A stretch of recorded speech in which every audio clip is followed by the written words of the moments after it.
Hello everybody, my name is Fanzaku and I'm making this video because of two reasons. As the name of this video implies, right, I was scammed of money in Nigeria, and I'm doing this video to share my story with you and also to tell you ways in which you can prevent yourself from getting scammed. So if this is a kind of video you would want to watch, then keep on watching.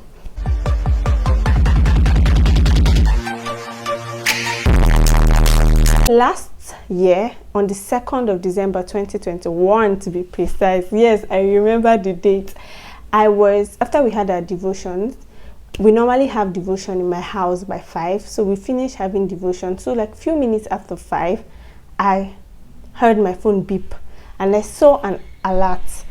The money I had in my account was 950,000 as at the time, and then I saw two alerts, one of 500,000 and the other of 450,000 naira.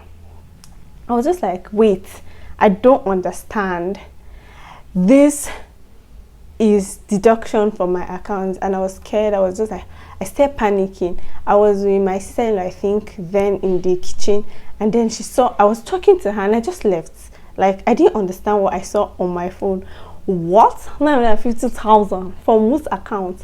From my account. And apparently, I just realized a fraudulent activity had occurred with my bank, and I was just like, oh my god, where do I start from? So quickly, if you don't know, I'm an accountant, and somehow I know some of these accounting practices and all. So as I just saw it, I just knew this was fraud. But then I will give you guys background of the story and everything, but that was what happened on the 2nd of December 2021. And then I was just, imagine now that 50,000, I'll put the dollar equivalent somewhere in the screen for people, so if you want to convert and all, being taken from your account. And I was just like, oh my god. So prior to this period, right, the bank I was banking with was Zenith Bank in Nigeria. Prior to this period, I was having issues with my account. So normally I didn't like putting money in that particular account, because that account I had a limit of 100,000. So anytime I want to deduct or remove money from that account, I had a limit. And then like banking with them was just stressful, so normally I wouldn't keep lots of money there. But the day before, or rather a week before, I had issues, right, with my bank. Like, I'll try to log into the app, it won't log me in, it will lock me out. And I went to the bank like 3 times consecutively. And we're in Nigeria, you know how Nigerian banks can be crazy. I went the first time, they unlocked it, the app, and then, mind you, I had no money in the account, no money at all. I was just having issues. I think I had like maybe, okay, no money, I had money, but maybe like few thousands or so. So I was just using it to buy airtime, and I was trying to buy airtime and it wasn't logging me into the bank app. And I was like, okay, I am going to go to the bank. I went to the bank 3 times, they would lock me, they would unlock me. Like, I was just going back and forth. I'm like, at the end, I went and they unlocked me from the app, and I was able to access my app after going 3 times. And then I was just like, okay, let me keep on banking with the app. I don't normally send money into the account, but something happened and I sent the money into the account the day before this incident happened. And then I sent money into the account, and then this happened. So I'll give you some background to how my account functioned. First of all, with my account, the transfer limit was 100,000. That's the first thing. The second thing with the account that I had then that saved me was that I just got a new ATM like few weeks before this incident, and I had not connected that ATM to any online platform, any online banking platform, or any online banking stuff that would involve me to make sales, you get.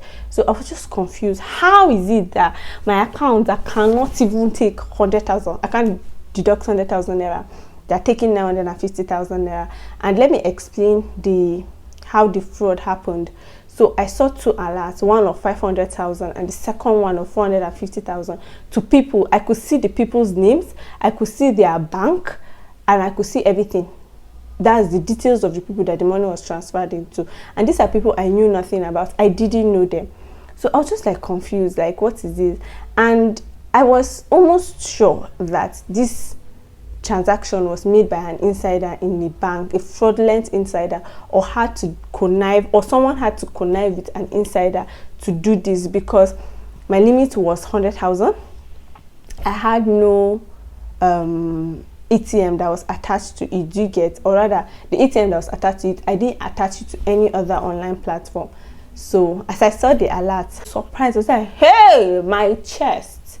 Next thing, I started dropping down my eyes, like it was crazy. So immediately, it was still morning. I think maybe like 5-6 in the morning, 5-6 a.m. Yes, in the morning. That was how early it was. So I just quickly, immediately I saw it and I gathered myself together. I quickly sent an email to Zenith Bank telling them that, oh, this is what happened to my account. I quickly wrote a letter. I wrote all the details I had to write, because I had an idea of all this type of stuff, because yeah, I'm an accountant. We are an accountant, guys. So I just gathered the letter, everything. The speed at which I left my house that day, I left my house. So normally banks will open in Nigeria by 8 a.m. I left my house before 8. And then I got to the bank, and then I was waiting outside because bank had not opened. When they finally opened, that was by 8 a.m. I ran into the bank. I'm like, ma, I'll send the girl at the counter, ma, this is what happened. These are the accounts this money went to. Please quickly block it. And she was like, no, that's not how their operations work. Blah, blah, blah, blah, blah. That she has to scan it to head office. All these bank procedures. I was begging this one. She said, no. She was scanning it. I just sat down there. Next thing, she scanned it. I was waiting. She said, oh, the money that reached the account, that's those people that the monies were transferred, or the money, sorry, was transferred to. They've transferred the money out from their account. And like, I told you to act on it quickly. Okay, where's your manager? I want to see your manager. And then I went to see their manager. And when I went to see them, let me tell you guys something. I had already planned everything I was going to say. Like, I examined the case. That time that I was waiting outside the bank, I used it to examine the case. I had full knowledge of the case, and like, they couldn't just tell me anyhow. I went, actually, let me just add that this whole experience, right, taught me something new, and I'm glad I went through it. So I explained to the bank manager. Next thing, he was like, oh, fraud has been committed with your account, you have to hold on and everything. And I'm like telling him, if this fraud was committed, it had to be from the bank, or someone from the bank knew something to do about it. Because how is it that they were, first of all, I was having issues with my account prior to now. They didn't see it as a challenge. They just kept on unlocking and locking. That was a way, I think, to make my bank app less effective. And then this, I have a limit. How come this person was able to get my limit? Blah, blah, blah, blah, blah. They were not answering me. The bank manager even walked out on me. Like, I put it on Twitter then. If you're following my Twitter, you see it. I put the whole incident on Twitter, how the bank manager walked out on me, how they didn't answer me. And then I started another journey. Another struggle. I called their branch in Lagos, which is like the headquarters. I told them, oh, I sent an email and everything, and they were like, oh, they were working on it. And quickly, because of like, let me say, experience or something I had with finances and everything, I quickly asked them, because I know if you log into a bank app on your mobile phone, they have the record of the mobile phones that have logged into your account. So I'm like, oh, I know you guys have the record. Can you tell me the mobile phone that has logged into this account? I'm like, oh, there's only one mobile phone, and they mentioned my phone and the specification. I'm like, yes, it's only my phone and everything. So how did this happen? When it happened, my phone was in my hand, everything. I started shouting. They started saying, no, this is a fraud case. It will take time for them to rectify it. I'm like, okay, fine. Let me give a special shout out to a lawyer that was working with me at my office. Like, she was an angel. God sent her to me because of this case. So when she, like, I explained everything to her, she said, oh, her brother is a lawyer and is practicing, and let me talk to him. She spoke to him, and he was like, oh, this is a good case. I think we should take it to court and everything. Now that anything, but me, I must get my money back. So like, okay, let's take it to court and everything. He wrote the statement for me, for the court statement and everything now. But before we would take it to court, we had to wait for the response from the bank. So we're waiting for their response. I'll be calling them, they will insult me on the phone, they'll end the call on me, like as if it wasn't my money. Do you get? You have an obligation, or rather you have an obligation to keep my money safe. I trusted you and I gave you, and you just, they will do anyhow with me and everything. So after a week, I think they got back to me and they said, with one stupid email, maybe I'll attach the email here. They were like, what did they even say? They're like, it's my fault. They analyzed and they found out that they used my phone to do this fraud, and that means that they are not liable to refund. And I'm like, what? This is crazy. I called them that day. I was so mad. I was shouting at them. They were like, it was my app they used. I said I was with my phone. And number one, when I called you guys that day, you guys said it was only one phone that logged in, and it's definitely not my phone. Okay, let's even assume it's my phone. My limit is 100,000. How did this happen? They said shouting, insulting. Me too, I was insulting them back now, obviously. It was painful, like they were not even showing remorse. You get, they were trying to push all accusing fingers on me. So okay, fine. With my lawyer, I spoke to her. She was like, okay, I should talk to her brother and everything. We're ready to take up the case. Obviously, they had given me their response. Now it was left for me to do what I had to do. So I went to her house on a Sunday after church. During all those times, guys, I was depressed. Like I was just crying. Like I was so sad. Do you get? I went to her office, and plus the complication of the money is plenty, but I was sad. So went to her house. I spoke to the lawyer. The lawyer was her brother who was in her house that day and everything. So coincidentally, her husband works with the CBN, Central Bank of Nigeria. And then he was like, hold on, instead of taking this thing to the court, don't you think you should try CBN first? They have a consumer protection complaint office that we can take it to.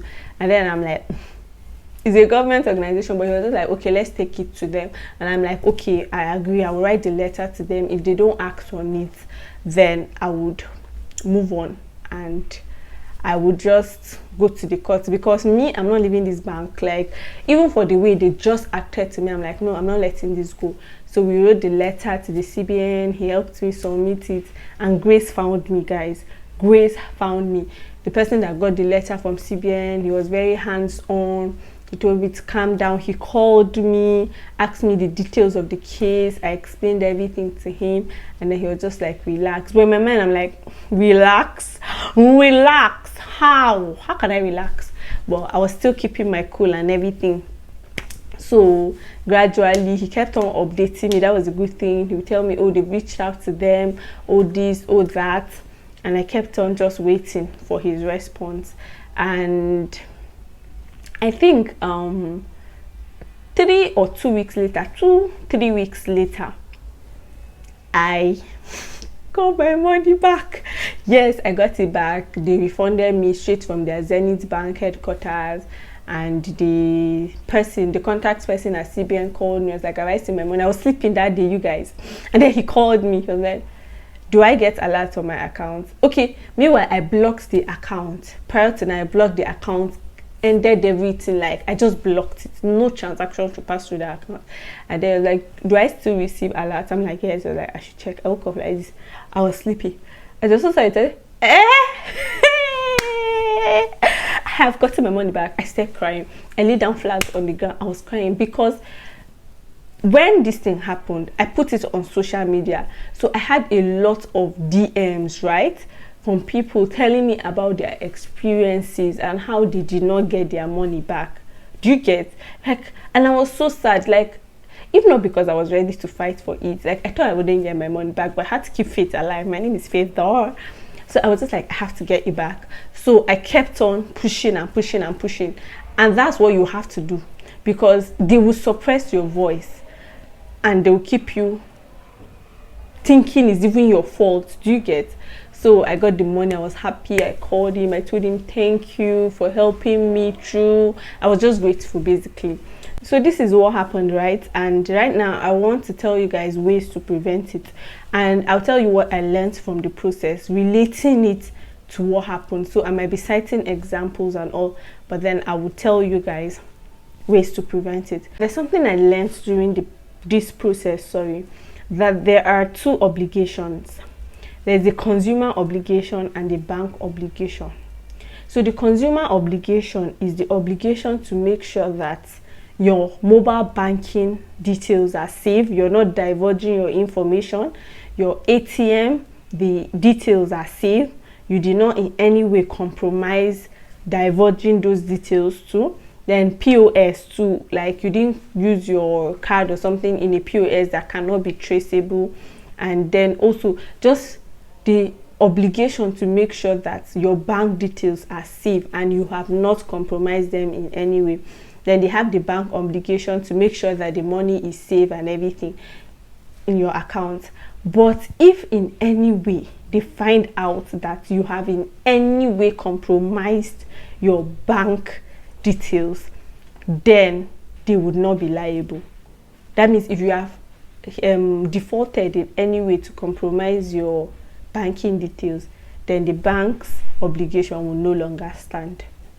So that's why sometimes when these fraud cases happen, right, and people go and complain, they can do nothing about it because they have found out that you have, in one way or the other, they can prove that you have compromised your details. So I want to tell you ways in which you can make sure that you stay ahead of these fraudulent activities. The first is to make sure that, to me, you should have 2 different accounts, 2 or more, but 2 is like the basic for me. And then you should make sure that the accounts that you keep the bulk of your money in, that's your savings and everything, the bulk money you have, that account, you shouldn't have an ATM for it. Yes, I said it. You shouldn't, especially in Nigeria. I'm sure in other parts of the world maybe it's a little more safe, but here, make sure that for that account you do not have an ATM for it. And even if it's possible, make sure you do not have a mobile app for that account. That's the account that your bulk money is in. Make sure you don't have those 2 things. So if you must have a bank app, make sure you use the token. You get that way you can safeguard yourself. Then if you now have your other accounts, the other account should be the account that you use for your daily transaction. You can link that account to all these online platforms you use. You can get an app, you can get ATM. That should just be your functional account. And make sure that at most times or at any given point in time, right, the money in that account is not plenty, because those are the cases you build up. If it happens, nothing will happen in Jesus' name. Nothing will happen, God forbid, but just in case, right, these are the things that would save you. Secondly, activating a token, right, and using a token, I think is a very good idea, because when you activate the token, you can only make transactions with the token pin, and then that way you make sure you safeguard your token and you use it for these transactions. I recently saw on Twitter that someone complained about how our money was taken, and the same thing that happened during my time. A lot of people came up with their complaints and everything, right? In Nigeria, you must learn to fight for your rights. They are going to say every single thing to trample you. I remember them, even one day I called them and they were like, who knows whether you're even the one that transferred the money and you're just calling us. I'm like, really? And they are so insensitive. So if such happens, right, you have to make sure that you are clear from all these obligations. If you know that, okay, you've not divulged your card details, yes, again, let me mention, be very careful with your card. I know that now you trust a lot of people, but people use card details, right, and manipulate a lot of things. Do you get? Like, once you have your card details, you can manipulate almost anything with your account. So be careful with who you give your card details to. And if at the end of the day, right, you know that you've done everything right and money is still being taken from your account, you should be ready to fight. Yes, fight. Because if you're not ready, they're going to tell you a lot of things. There's nothing they didn't tell me during my time. Like, there was nothing at all that they didn't tell me. said, oh, you did this one, you did that one, and I'm like, I'm sure I didn't do it. And they are confident, or rather my confidence threatened them, because like this was somebody that knew what she was saying. Do you get? That's why the bank manager was able to work out on me. That's why they were able to tell me all manner of stuff. Do you get? I really, really, really, really recommend having those two separate accounts, because even if you're an insider in a bank, right, you have to find a way to penetrate into that person's account. And for me, it was a very peculiar case. That was just the truth, because they looked for every means to hinge me on. They looked for the fact, say it was my app, but my limit was even less than that amount. Like, they looked for every single means to say, they say, oh, you gave somebody your phone, my phone was in my hand when it happened. Oh, your ATM, this happened to it. I just got, okay, I forgot to add, or maybe I added, I can't remember, that I got an ATM, a new ATM from the account just few weeks before this incident happened. So I had not even linked my ATM to anything. And everything they were just saying, I had a counter attack because I didn't do that. So I think that was it. That was what even the CBN used to hold them to ransom and get them to pay my money. So it's just very important that you know your rights, you know how you're dealing with money. I think that in Nigeria, a lot of people can be careless with their bank details and everything. Yes, if such happens to you, they'll tell you sorry, but they don't have an obligation to you. So you have to be very careful too, because I think this fraud in Nigerian banks, like, it's getting extremely rampant, and it's constituting a case to society, a serious case, because I don't know how people have struggled to make money, gather money and put in their bank accounts, and one day they wake up and that money is gone and nothing is being done about it. And this is also a call to banks. Like, I know that there are a lot of bad eggs in the banks, but the banks should do background checks and should make sure that from time to time they also check through their staff and their past staff and everything, and they should make sure that they make sure that their technology is on point. I remember when it happened, they started bringing one excuse about saying that their bank app was not effective or something, and throughout that period they were doing a maintenance on their bank app to beef up the security and to make sure that such things don't happen. Banks keep your money and they should be responsible for it. They should put in actions to show that your money is safe. My biggest lesson, and what I would want to say to you, is that you should be ready to fight for what is your right. Like, they're not just going to come and drop it to you. This was like my most adult-ish lesson I learned, that I have to keep on fighting, even if it goes to any length, not any length like that, but like I have to keep on fighting. I have to fight for what is my right, because in this Nigeria, they are not going to give you what your right is. They are going to deny it and put every means to compress it. Like, there was nothing these people didn't tell me. That's just the truth. And apparently they knew that it was an insider job. From who, I don't know who transferred the money, I don't know who did the fraudulent case, but they were so nonchalant about it, because that was what they used to do. They would do it to people and people would just let it go. Do you get? So they have become used to the pattern. Oh, they will threaten you small, they'll put one or two words and you would let it go. That was just the case. So you have to be ready to fight. As far as you know yourself, that you have not in any way compromised your details and you can prove it, then you have to just keep on fighting. You just have to keep on calling. You just have to keep on following up and stuff like that. And if at worst case scenario it doesn't work out, go to court. Yes, I said you go to court. And if you're actually found innocent of all these charges, right, you know that they will compensate you, and it's not small money. So if you try, first of all, right, the first point of contact, if you find any fraud in your account and you report to the bank and you know that they are acting mad, next thing is to go to CBN, copy CBN, copy EFCC, copy anything you can copy, and then continue fighting. Pray for grace too, because in this Nigeria, right, you need grace. If not, they will just drop your case on the ground. So as you are submitting it, just pray for grace. And lastly, before, like, rather than just waiting for all these things to happen, take preventive measures against it. As I've mentioned, just keep separate accounts and make sure that the accounts that have money inside, that you're not just using for your day-to-day use, do not have easy access to them. That's just like the major way you can keep yourself protected. And then also, if I may add, this is just a bonus tip, there are some banks in Nigeria that are rampant with these cases. I'm not going to mention it, but there are some banks in Nigeria that are very rampant. They have many fraud cases. Avoid such banks. When this thing happened, right, and I got my money back and I was able to transfer the money out of that account, I blocked, sorry, not blocked, I deleted myself. How do they say this thing? I closed down the account. I closed down the account and I promised myself never to use the bank. Yes, it may not be a Zenith Bank thing. There are many other banks that have fraud cases, but just research. Look out for banks that do not have many incidences of fraud. Yes, it can happen tomorrow, but just look out for such bank and bank there and have a free mind. If not, they will make you die before your time.